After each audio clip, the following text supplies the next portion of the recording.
Hi all, welcome to Healthy Eats. இன்னைக்கு நம்ம பார்க்க போறது காய்கறி வச்சு ஒரு புட்டு ரெசிபி. சோ வாங்க அதை எப்படி பண்றதுன்னு பார்க்கலாம்.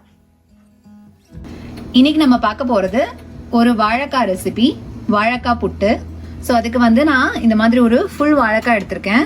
அதை கழுவிட்டு அதோட காம்பு போர்ஷனை மட்டும் இந்த மாதிரி கட் பண்ணிக்கோங்க. கட் பண்ணிட்டு இப்போ நம்ம இதை அப்படியே முழுசா தண்ணியில போட்டு வேக வைக்க போறோம். ஸோ இந்த மாதிரி ஒரு பாத்திரத்துல தண்ணி. ஸோ தண்ணி அளவு எந்த அளவுக்குன்னா நம்ம வாழைக்காய் நல்லா உள்ள முங்குற அளவுக்கு தண்ணி ஃபில் பண்ணா போதும். ஸோ தண்ணி நல்லா கொதிச்ச பிறகு அதுல இந்த மாதிரி வாழைக்காவை போட்டுட்டு ஒரு லிட்டு போட்டு க்ளோஸ் பண்ணி வச்சிருக்கோம். நல்லா இந்த வாழைக்காய் இந்த தண்ணியில ஒரு 5 to 7 minutes வரைக்கும் நல்லா வேகும். ஸோ 5 to 7 minutes ஆனதுக்கு அப்புறமா வாழைக்காய் நல்லா வெந்திருக்கும். இப்போ இதை அப்படியே எடுத்து ஒரு பிளேட்ல வச்சு நல்லா ஆற வச்சிடலாம். கொஞ்சம் நல்லா ஆறட்டும்.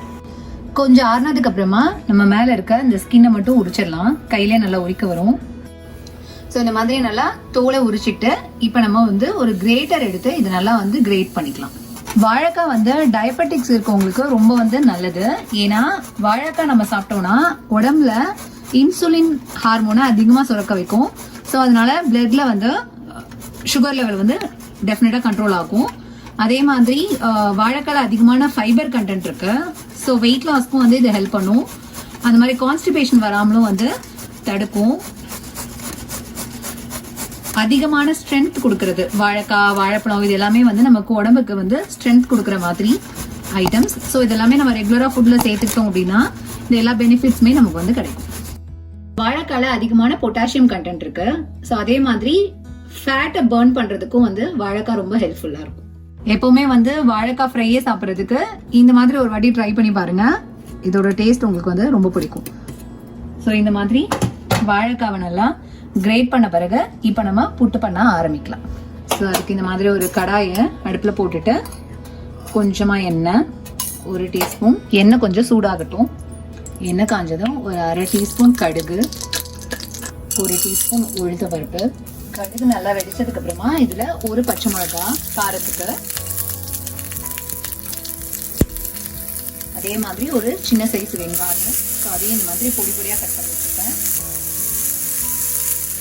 இதோட ஆட் பண்ணிக்கலாம். நம்ம வாழைக்காய் வேக வைக்கும் போது உப்பு எதுவும் சேர்க்கல. ஸோ அதனால வாழைக்காய்க்கும் சேர்த்து இப்போ இதுல உப்பு போட்டுடலாம். இதுல கொஞ்சமா கருவேப்பிலை. ஸோ வெங்காயம் கொஞ்சம் வதங்கினதுக்கு அப்புறமா நம்ம கிரேட் பண்ணி வச்சிருக்க வாழைக்காவை இதில் சேர்த்துடலாம். இது ரொம்ப குயிக்கான ஈஸியான வாழைக்காய் ரெசிபி. வாழைக்காய் ஆல்ரெடி வெந்துதான் இருக்கு. அதனால ஜஸ்ட் கொஞ்சம் பெரட்டினாலே போதும். ரொம்ப நேரம் இது பண்ணணும்ன்ற அவசியம் இல்லை. இப்போ நம்ம அடுப்பை ஆஃப் பண்ணிடலாம். அடுப்பை ஆஃப் பண்ணிட்டு இதுல கொஞ்சமா தேங்காய் துருவல். ஸோ நான் இன்னைக்கு ஒரு வாழைக்காய் தான் போட்டிருக்கனால கொஞ்சமா ஒரு 1/4 கப்புக்கு கொஞ்சம் கம்மியா தான் தேங்காய் துருவல் எடுத்திருக்கேன். ஸோ அதையும் இதோட ஆட் பண்ணிக்கலாம். ஸோ அவ்வளவுதான், நம்மளோட குயிக்கான வாழைக்காய் புட்டு ரெடி ஆயிடுச்சு. வாழைக்காய் புட்டு ரெடி ஆயிடுச்சு. ஸோ நீங்களும் கண்டிப்பா இதை வீட்டில் ட்ரை பண்ணி பாருங்க. உங்களுக்கும் ரொம்ப பிடிக்கும். ஹெல்த்தியா சாப்பிடுங்க, ஹாப்பியா இருங்க. உங்களுக்கு இந்த வீடியோ பிடிச்சதுன்னா ஹெல்தி ஈட்ஸ்க்கு லைக் பண்ணுங்க, கமெண்ட் பண்ணுங்க, ஷேர் பண்ணுங்க, சப்ஸ்கிரைப் பண்ணுங்க. பாய்.